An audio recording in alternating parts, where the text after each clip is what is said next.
Hello students, आप सब कैसे हो। आज मैं आपके साथ डिस्कस कर रही हूँ चॉइस ऑफ ओवरहेड रेट।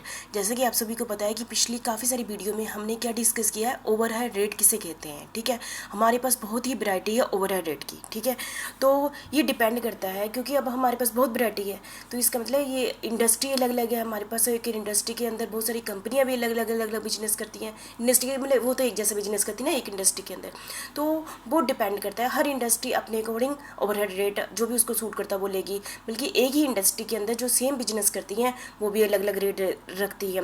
और कई बार एक ही कंपनी अपने अंदर अलग अलग डिपार्टमेंट के लिए अलग अलग ओवरहेड रेट का मेथड अपनाती है। ठीक है, ये डिपेंड करता है बहुत सारी उसके रिकॉर्ड कितना है ना, को किस सिचुएशन में कौन सा रेट सूटेबल होगा उस मेथड को वो अपनाती है। ठीक है, और choice of the most method is important क्योंकि चॉइस ऑफ द मेथड बड़ा इंपॉर्टेंट है। ठीक है, वो ठीक ओवरहेड रेट तभी सिचुएशन के अकॉर्डिंग क्या करता है, वो साथ देता है एक टाइप से कहते हैं। ठीक है, choice of overhead rate vary from industry to industry. देखो ओवरहेड रेट कौन सा अपना है, क्योंकि हमारे पास तो बहुत ज़्यादा वैरायटी है, बहुत सारे मेथड है।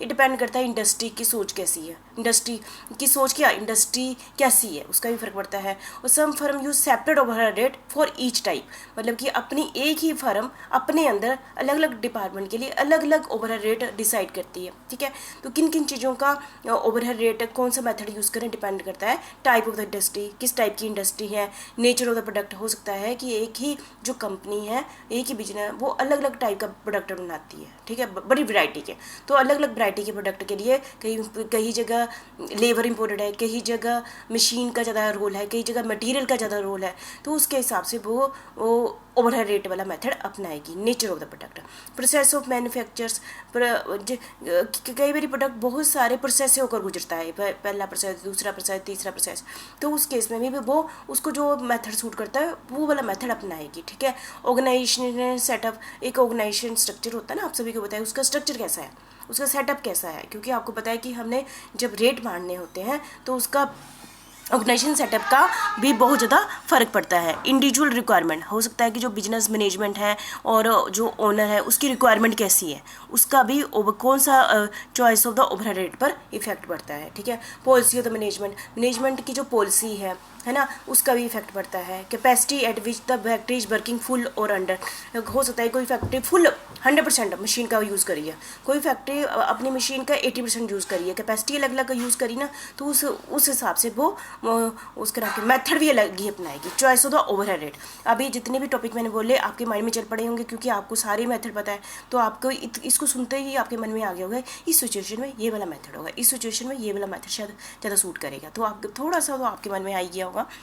ठीक है, कौन से फैक्टर इफेक्ट करते हैं जब हम चॉइस करेंगे ओवरहेड रेट का कौन सा मेथड अपनाएं।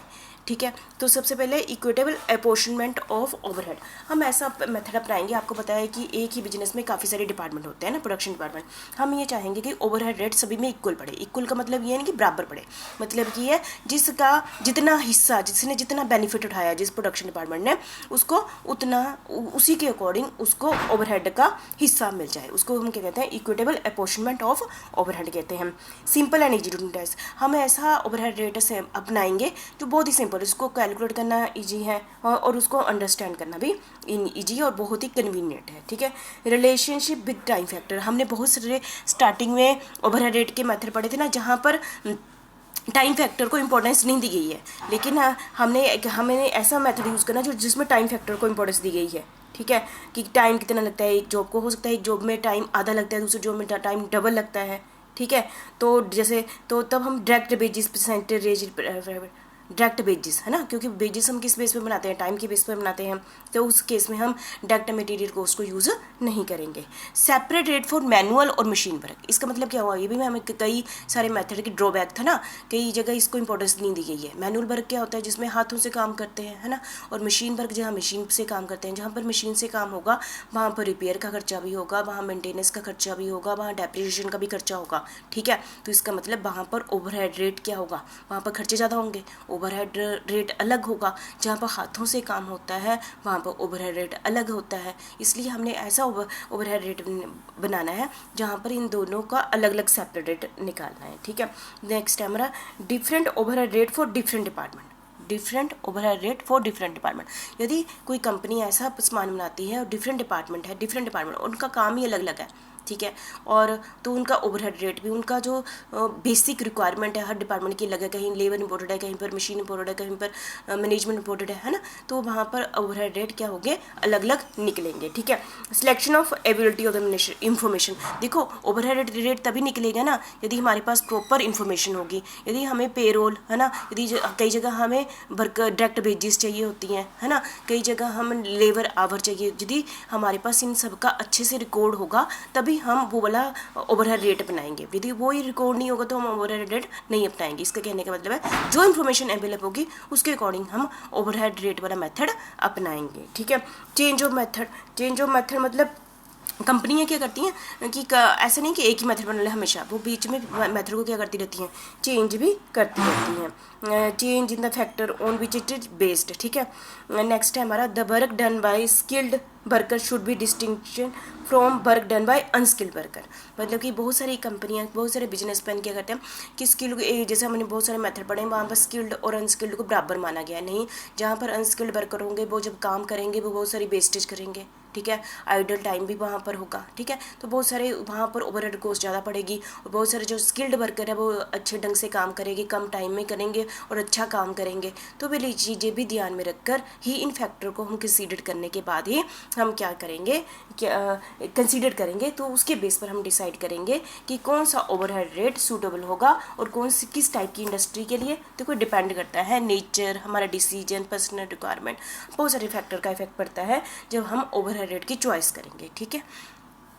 तो एक गुड मेथड ऑफ जो एक गुड मेथड ऑफ एब्जॉर्प्शन कौन सा होगा, है ना, इसी का ही जो सिंपल हो, ईजी टू ऑपरेट, जिसको हम ईजी से मतलब कि यूज़ कर, प्रैक्टिकली यूज़ हो। ऐसा ना हो कि हमें ऐसा मेथड बना लें और प्रैक्टिकली डाटा तो है नहीं है तो हम निकालना है, एक्यूरेट निकले जिसमें, है ना।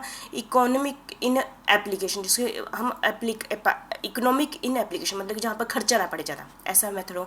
और फेयरली स्टेबल, ऐसा मेथड बना जो हमेशा क्या हो, स्टेबल हो।